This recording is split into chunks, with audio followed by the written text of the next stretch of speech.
Skype er nu installeret, og man har nu mulighed for at logge ind på forskellige måder. Enten via ens Skype-navn og adgangskode, eller f.eks. via Facebook. Vi vælger at logge ind via Facebook.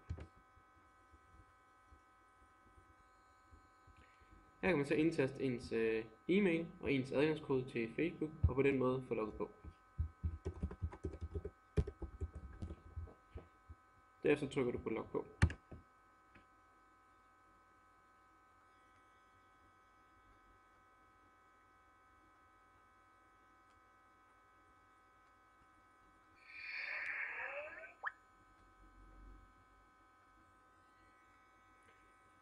Du kommer nu ind på hovedskærmen her, og der har man mulighed for at tilføje andre kontaktpersoner, som man gerne vil holde kontakten med. Du trykker derfor på ikonet. Nu prøver jeg lige at søge efter mig selv, og fandt ham ret hurtigt. Og går herover og tilføj til kontaktpersoner.